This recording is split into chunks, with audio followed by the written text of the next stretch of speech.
Hai teman dekat ceritaku, saya Carla Tahir akan bercerita tentang lika-liku sosok seorang selebriti. Ceritaku, cerita inspiratif tanpa gosip. Cerita tentang puppy love, cinta monyet gitu. Saya dengan percaya dirinya saya bilang, oh iya dok, saya udah punya pacar gitu. Pacarnya siapa? Kak Seto gitu. Ya sekali lagi di jalan Tuhan, saya dipercaya untuk menjadi Putri Indonesia, mengemban tugas selama 1 tahun dan well done. Terima kasih. Putri Indonesia 2004 Artika Sari Devi dari Bangka Belitung.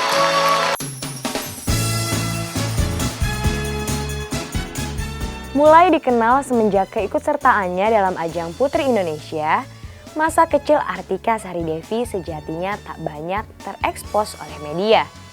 Namun menurut pengakuannya, kenakalan seperti anak laki-laki mewarnai hari-hari di masa kecilnya. Tidak cukup hanya dengan kenakalan biasa, Artika juga banyak melakukan kebiasaan yang umumnya dilakukan oleh anak laki-laki. Sampai ada satu momen di mana ia terluka akibat dari kenakalannya itu. Lantas, momen apakah yang dimaksud? Berikut ceritanya.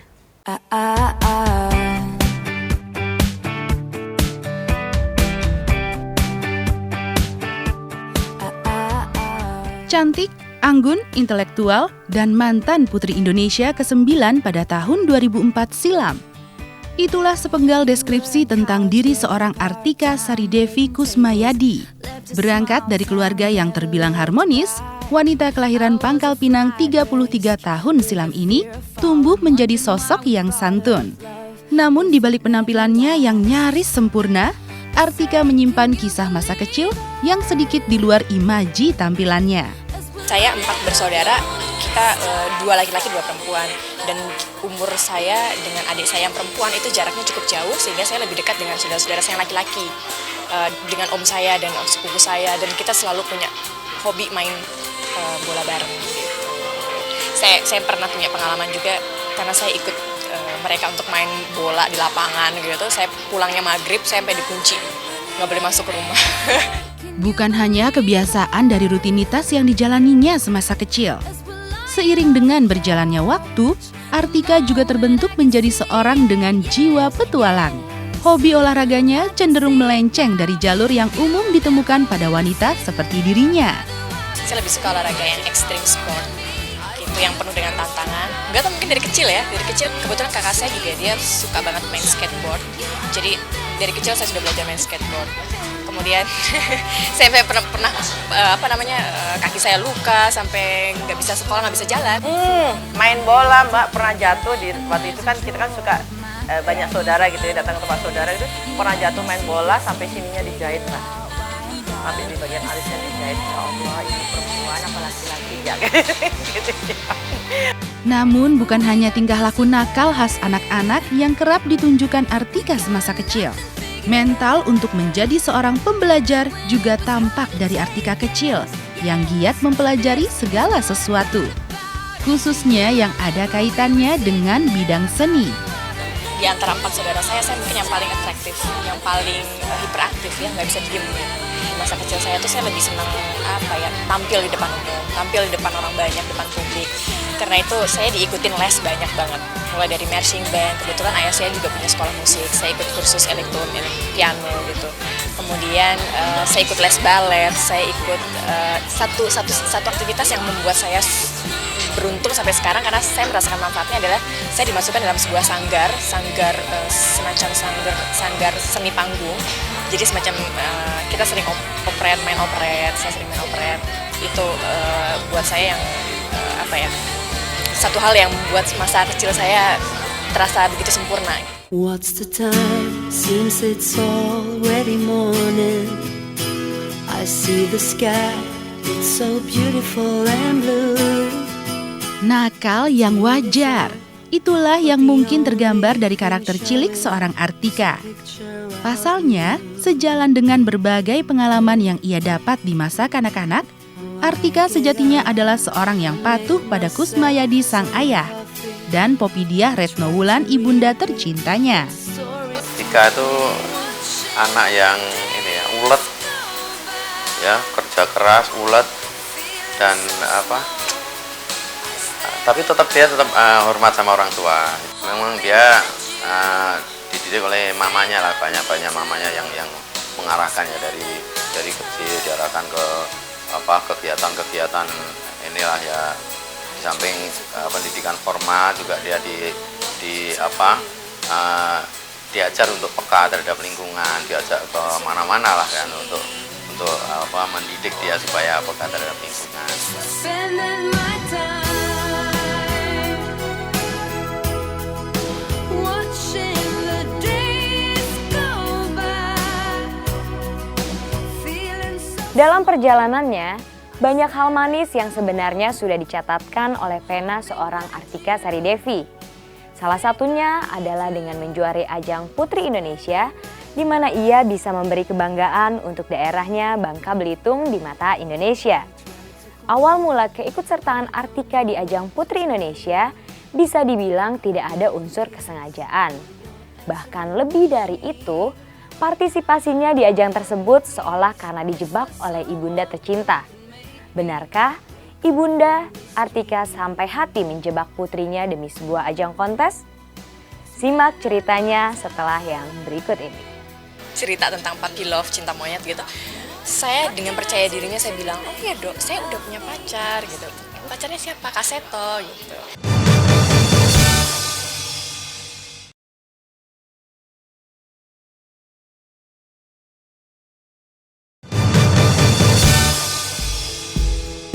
Used to dream of being a millionaire without a care. But if I'm seeing my dreams and you aren't there, 'cause it's over. Beranjak dari masa kecil, sebagai makhluk yang terlahir normal, tentunya Artika Sari Devi juga pernah mengalami yang namanya cinta monyet.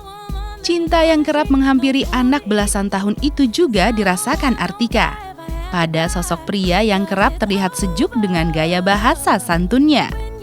Iya, Kak Seto, tokoh aktivis anak terkenal ini merupakan pria idaman Artika di masa kecilnya.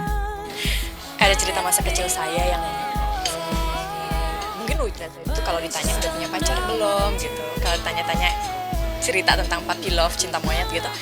Saya dengan percaya dirinya saya bilang, oh ya dok, saya udah punya pacar gitu. Pacarnya siapa? Kak Seto gitu. Kenapa kamu suka sama dia gitu?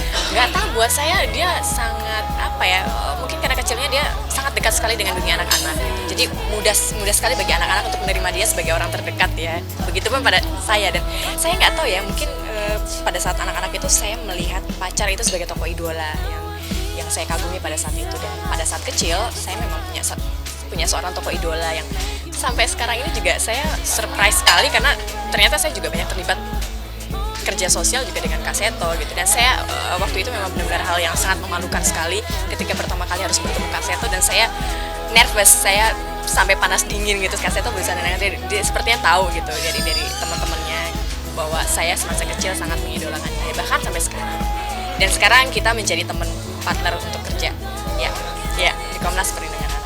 Sebagai figur yang senantiasa tampil bijak, Kak Seto tentu paham akan apa sebenarnya yang dirasakan oleh wanita bertinggi badan 168 cm itu.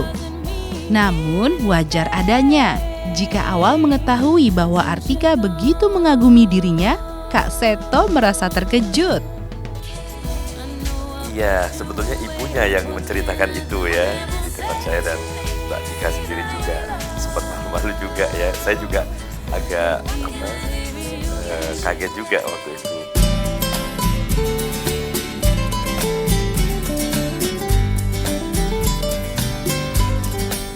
Jauh meninggalkan masa cinta monyetnya kepada sosok Kak Seto, Artika yang kemudian menjadi seorang wanita dewasa juga kerap dihadapkan pada sebuah pertanyaan klasik.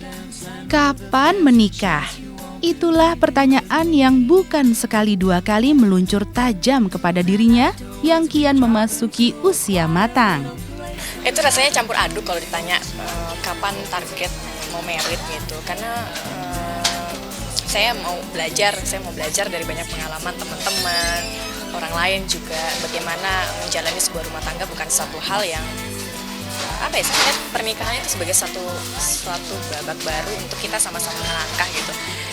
Butuh banyak butuh banyak pertimbangan untuk bisa menentukan bahwa ya dia adalah orang yang tepat gitu.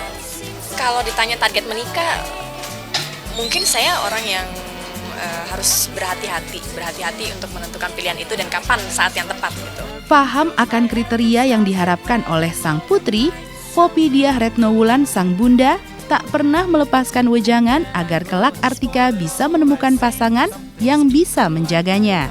Saya selalu menanamkan, memberi dia, kamu seorang wanita, kamu harus hati-hati, harus menjaga dirimu, jangan sampai kamu salah jalan. Saya selalu tanamkan pada itu, karena kamu wanita, kamu harus bisa menjaga diri dan menjaga kesucian. Bagi saya, moral itu nomor satu ya buat saya sekeluarga ya Mbak.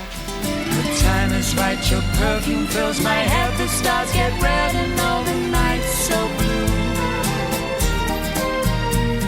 And then I go and spoil it all by saying something stupid like I love you. Meski terlahir dengan sifat yang santun dan terdidik, namun itu tak menjamin bahwa hidup Artika akan berjalan tanpa cercaan. Nilai sosial yang banyak dipelajarinya seakan hilang kala berbagai kontroversi silih berganti menyahutnya.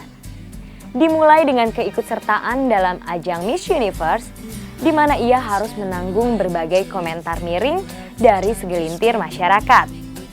Dan dengan dalih moralitas, Artika dituduh sebagai figur yang keluar dari budaya timur. Kontroversi juga tak berhenti sampai di situ. Selepas menuai kritik dari ajang Miss Universe, sensasi berbeda didapatnya kala membintangi sebuah film garapan Gari Nugroho. Kenapa ya setiap apapun yang kamu kerjakan, yang kamu pilih gitu, itu selalu menjadi kontroversi.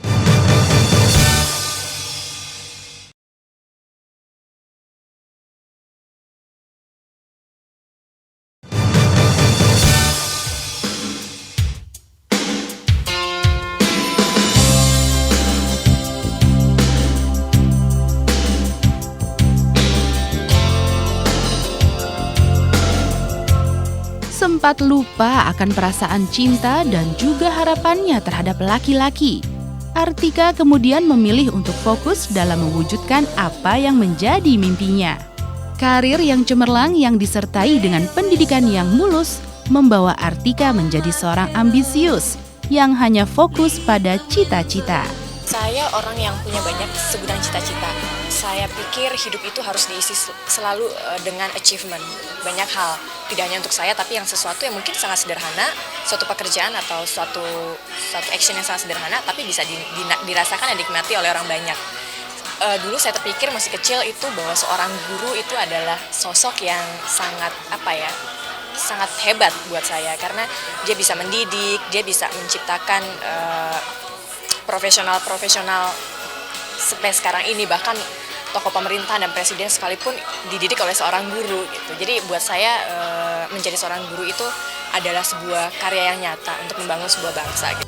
Melenceng dari apa yang menjadi cita-citanya, yakni menjadi seorang pengabdi pendidikan, Artika justru menemukan jalan lain untuk menapaki profesi sebagai penampil. Putri Indonesia, begitu tajuk predikat yang diemban Artika. Hanya saja keikutsertaannya dalam ajang tersebut bukan sebuah inisiatif yang datang dari dirinya. Bisa dibilang, paksaan sang ibulah yang membawanya ke sini.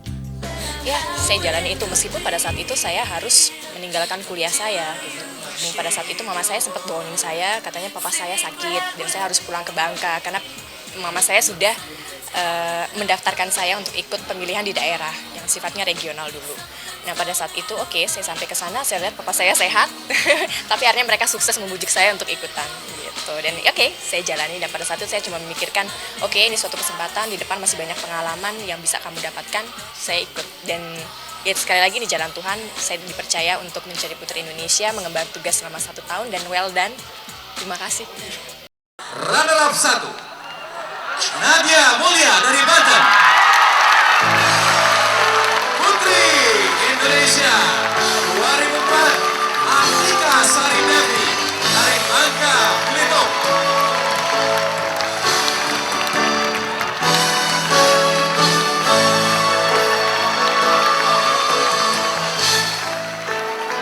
Menyandang predikat Putri Indonesia tentunya menjadi sesuatu yang membanggakan.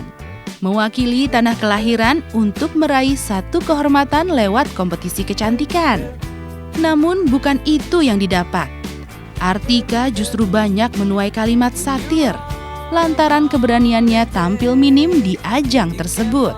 Keberangkatan saya ke dalam ajang Miss Universe di Thailand sempat diperdebatkan dan menjadi isu pada saat itu.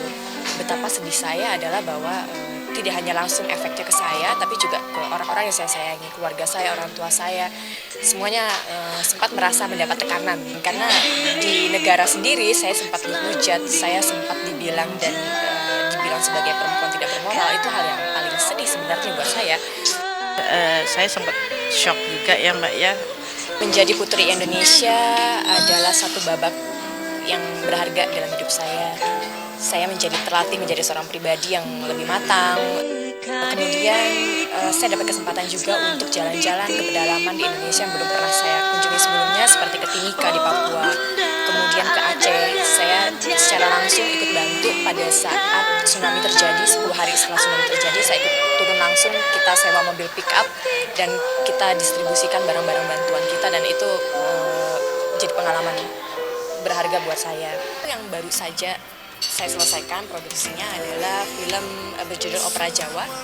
Film ini disutradarai oleh Garin Nugroho. Temanya di sini lebih banyak mengusung mengenai kekerasan ya. Jadi mungkin concernnya lebih ke humanisme, sisi kemanusiaan, dan tokoh saya di sini adalah sebagai seorang perempuan yang mempunyai seorang suami yang dengan karakter yang keras ya, posesif sekali. Tetapi yang pengalaman yang mungkin kurang mengenakan, lagi-lagi saya tersandung masalah gitu. Sempat juga film ini diprotes. Kekecewaan sudah tentu ia rasakan atas respon negatif masyarakat terhadap keikutsertaannya di ajang Miss Universe. Bukan hanya Artika saja, Poppy Diah sang ibu turut merasakan juga hal yang sempat membuat putrinya itu galau. Saya yang melahirkan anak saya yang menyusui dia Mbak ya, dan saya yang mendidik dia agar menjadi anak yang berguna bagi nusa dan bangsa. Itu yang selalu saya tanamkan Mbak ya, yang harus berbakti pada orang tua. Dihujat begitu, saya sedih juga gitu.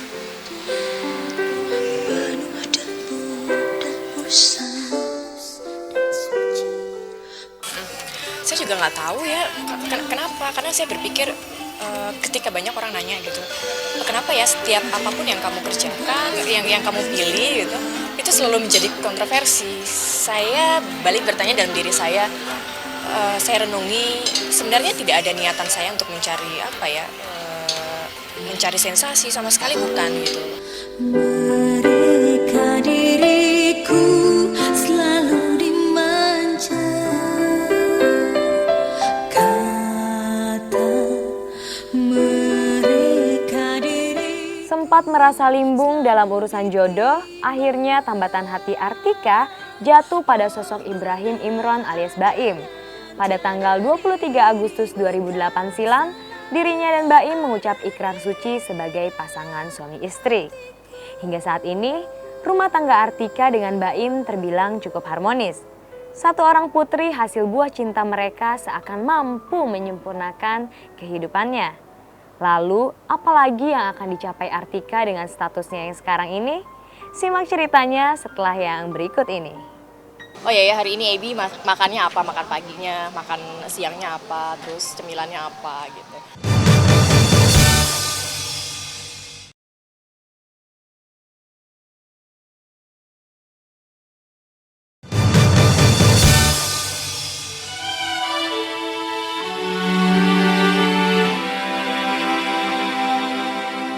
Berbagai kontroversi yang sempat dilahapnya justru semakin mematangkan mental peraih penghargaan artis terbaik dalam Festival Film Nantes Perancis ini. Kini, karir Artika sudah mulai berkilau, tanpa dibarengi dengan kicauan miring kontroversi. Bukan hanya soal penilaian publik, kebahagiaan Artika juga datang saat ia mampu berbuat baik pada sesama lewat apa yang dimilikinya. Kita sering banget kalau pulang dari luar kota, kita naik mobil berdua, itu banyak sekali yang nyetop kendaraan kita. Mereka mau nebeng, mau ikut sampai di perbatasan atau di kota lain gitu. Dan kita dengan senang hati gitu, sampai ada ibu-ibu pada waktu itu yang kasihan sekali, itu sudah larut malam dan mungkin dia menunggu angkutan umum tapi nggak ada yang lewat, dan akhirnya ya udah kita bersikap seperti seperti supir angkutan dan keneknya. Saya bilang, ayo Bu, saya turun, saya ambil, saya bawain keranjangnya dia, tasnya dia, ayo naik aja Bu, gitu. Ibu mau kemana? Kebetulan kita juga searah. Oke, kita anterin dia, kita ngobrol perjalanan, dan sampai dia mengira memang benar-benar kita ini adalah saya dan ibu saya yang pada itu kita naik mobil kayak mobil van ya. Dan dia bilang, saya baru kali ini lihat ada supir dan keneknya perempuan gitu. Saya sampai ketawa gitu. Ya udah, kita anterin, dan pada saat itu dia mau turun sampai dia mau bayar kita gitu. Dia mau kasih uang gitu. Cuma kita ketawa geli aja, nggak usah Bu gitu. Sebenarnya kita bukan supir dan kenek gitu. Memang rasa bahagia datang di mana kita bisa membantu sesama hingga bisa merasa bermanfaat. Dalam kehidupannya sekarang, di mana sudah banyak hal yang ia miliki, selalu bisa berbagi kasih sayang kepada sesama merupakan satu dari harapannya. Seneng gitu, maksudnya bisa bantu ya, maksudnya mungkin hal yang semua orang bisa lakuin itu kan, toh sejalan kan gitu. Tapi buat ibu itu bantuan yang mungkin benar-benar menyelamatkan dia sekali, karena pada waktu itu memang anaknya sakit. Soal kehidupan pribadi, tentu sudah tidak ada lagi yang dirasa kurang. Memiliki suami yang mapan dalam profesi, serta kehadiran anak yang kian menghangatkan rumah tangga adalah harapan yang kini sudah terwujud. Lepas dari pencapaian yang kini telah direngkuhnya, sejatinya masih ada harapan dari seorang Artika tentang jalan masa depan yang kelak ia tapaki.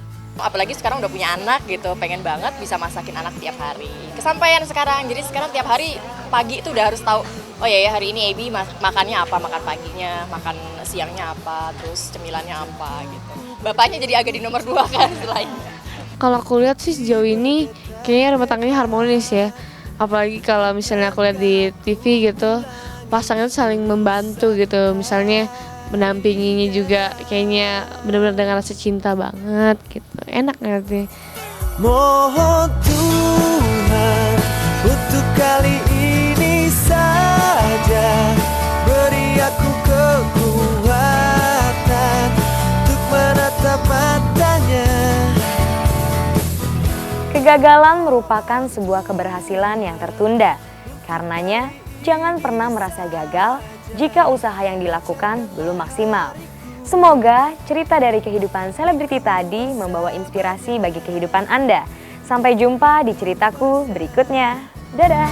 Kau tahu berapa